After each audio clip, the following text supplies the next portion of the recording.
What's up, guys? It's Banosaurus, and today I'm just gonna do a quick little tutorial. Woo, word fail. I'm gonna do a quick little tutorial over the basic technique I use for signatures. Like, there's a ton of different ways I do it, but this is a simple little way that it gives a nice effect usually. So I'm just gonna make a new document. I'm gonna go with 450 by 150. Go ahead and create that. Then I'm gonna drag in the render I'm using, and this render's in my render pack. I'll have a link in the description. But I really like the colors on this. It just has nice saturated colors. It looks nice, so I'm gonna use it. I'm gonna take this just off center here. Go ahead and erase that the renderers thingy. So you can see, got the render in here, right? But now, what I like to do sometimes is just take this image, right? And I'm gonna duplicate it, and I'm gonna hide the first one, and then I'm gonna take this second one. I'm gonna make it a little bit bigger, turn it some, and I'm gonna bring it over here. Now, I'm going to duplicate that, and I'm going to drag that over here, drag another one right over here, duplicate it again, rotate it, make it bigger, stick that over here, bring that again over there, and then once more to finish it off down here. Now, that may look strange, just a whole bunch of the same render right there, but look, once you take that, you're going to go to Filter, choose Distort, and first you want to blur it, so put a Gaussian blur. You don't want to blur it that much, you just want to give it a nice little blur, so it's about like that. I'm doing 3.7. Then I'm going to Filter, Distort, Ocean Ripple, and I'll just leave the settings default for that. Go ahead and hit OK. Then you're going to once again Filter, Blur, and put that Gaussian blur. Then one more time with the Ocean Ripple. And then on this last time with the Gaussian blur, you want to crank it up a little bit more. So you just get a nice solid pastel color background. And I'm actually going to take this and make it a little bit bigger so that it'll actually cover up the whole screen, because if you can see, there's little bits of transparency on the sides now, but oh, it's good. Okay, so there's a background. Now when we put this person on top, you can see this just provides a nice background with good contrast to the person, like, so you don't have to work out some gradient or put some color and all this crap. This just puts a nice detailed background that has colors that match to your render. So the next thing I like to do is I'm going to position the render, and then I'm actually going to duplicate it about 5 or 6 times. You can see over here, duplicated a whole bunch. I'm going to hide all of them but this very bottom one. And now with this first one, I'm going to go ahead and once again go Filter, Blur, oh gosh, not Box Blur, Filter, Blur, get the Gaussian blur again. I'm going to crank this one down a lot. I'm just going to do something like 1.5, sounds good. Then you're going to go over here to the smudge tool. So you want to choose the smudge tool, and you want to find these brushes right here.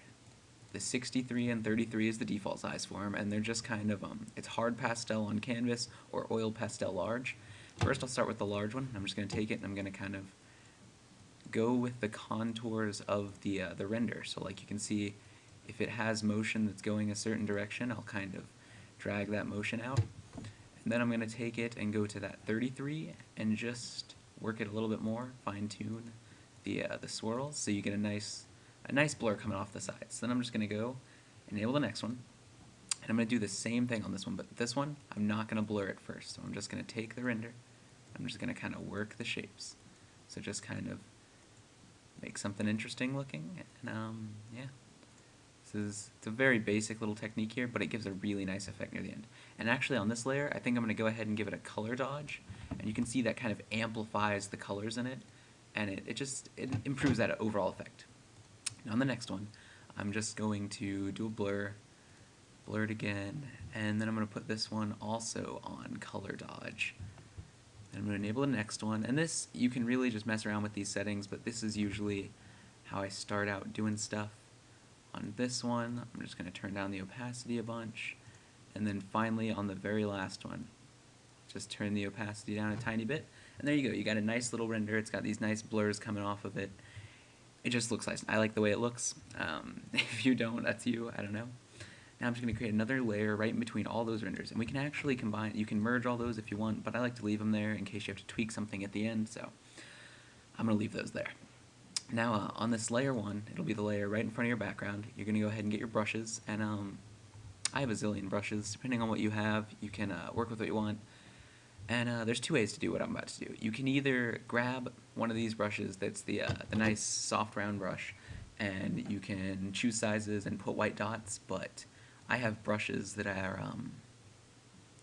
they're like preset to be little sparkles. kind of like these right here. So I'm going to go ahead and use a brush like this and make sure I'm on my white color. You can default your colors over here. You can see if I press D, it goes to black and white, and if you press X, it switches between your background and foreground colors. So I want white, and I'm going to go ahead and put some white sparkles in here because I like the way these look all the time. They always just add something nice to your to a signature. They're just extra little details, you know. Everything counts. Put some other ones too. Do something a little bit bigger. Let's see here. I mean, some of these you won't even be able to see very much, but in the overall effect, it just looks nicer. I don't know how to explain what I mean, you know. After that, you might want to add some C40s, or if you have some other brushes that are really nice, large brushes, like, actually, I'm going to check this out. I've never seen this brush before.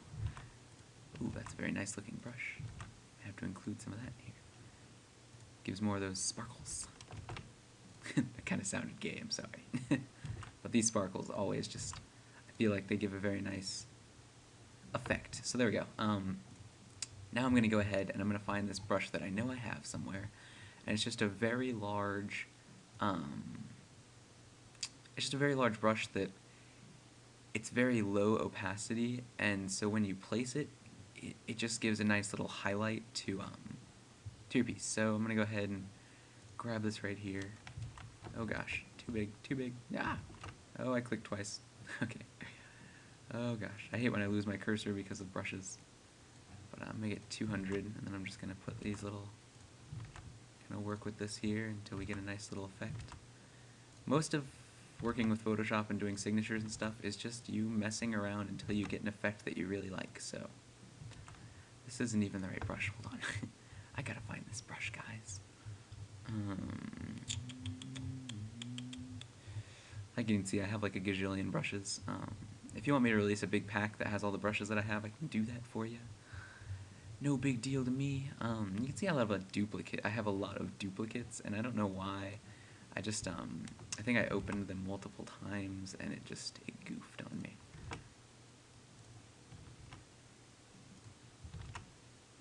You can see a lot of times when I'm using a brush, I have to click the spot a gajillion times to make it look the way I really want it to have.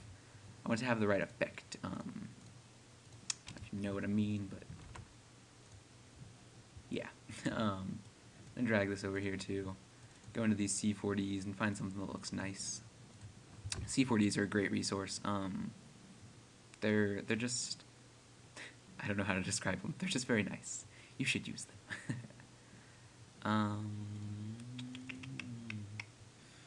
Just looking through all of them here. Let's just put something like this. These are always very nice, these big exploding ones. And you may look at that and say, oh my gosh, that color looks nothing like what your render is, but that's an easy fix.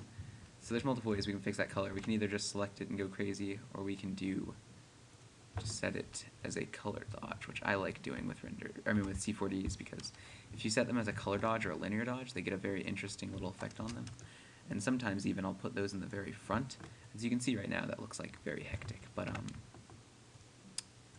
once I stick that there, then I'll just grab an eraser, and I'll put a soft round brush, and I'll make I'll make it pretty large, and then I'll just kind of go right around the render. And so you can see you've still got the effect that the C40 put there, but it's less dramatic, I guess is how I would put that. So that's a very nice little effect. And as you can see, this background kind of looks a little dull over here and over here. And I would fix that, but this is really just a basic tutorial, so you would want to put some kind of C40 or a texture. Actually, you know what, I might just add a texture. Hold on a second. Oh gosh. Let me find my textures. And I have two monitors, so when you can't see what I'm doing, don't worry about it. It's on the other monitor. It's no big deal, really. I might try dragging this in here. It's a very nice texture. It's very spacey. I've always loved the way this looks. I'm gonna drag it in here, make sure it's taking up the whole thing.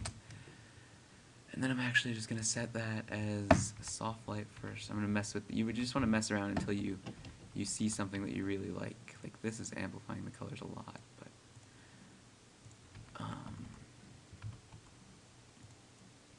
okay, so I just want to mess around until you get something you like. Looks fine to me. I don't know. Background's still a little dull, but it looks okay for the most part. So let's add some text. I have like a gajillion fonts, but I don't know. I'm just gonna pick one. If it doesn't look great, then I'll change it. But just gonna put some basic text here. Make it smaller. You want to pick a color that's in your image that looks nice. That's I'll probably choose one of these lighter pinks or something. Light pink looks nice. So I'm gonna put over here, just put my name, maybe coming out of her hand a little bit there. And then if you can't see your text very well, it's nice to put a stroke. Choose a very dark color that's in your image somewhere. And that looks awkward, so you're just gonna turn down the opacity. And once you turn it down a decent amount, you'll start to, it looks nice. Like you can't, it doesn't look too bad, but it doesn't look, it's readable, you know what I mean? And I'm actually gonna make that 2, so it's not quite so large. And then I'll just add one more little piece of text down here. Make that a little bit smaller.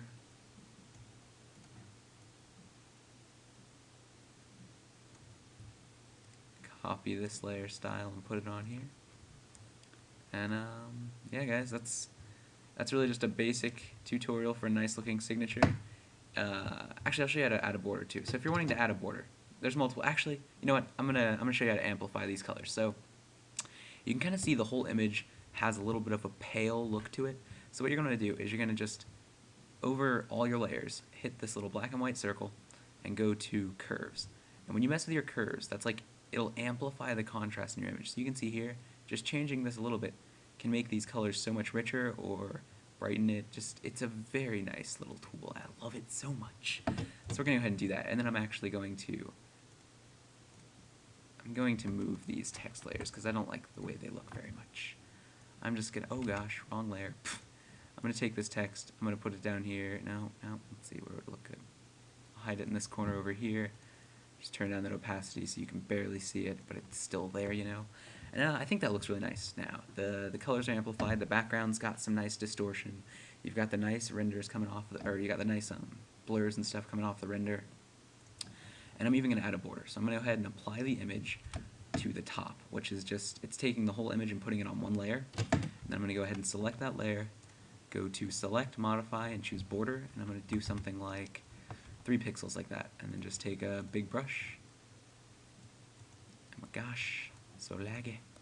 Take a really big brush in some color. I don't want to do black, obviously. I don't know why I just did that. I'm just going to take one of these darker purples that's on this and put it around the whole thing. That doesn't look too great, but you know, whatever. You can always mess with it to get an effect that you like. But that's a basic signature tutorial, guys. Just remember C40's renders, blurring all your stuff out, make it look good.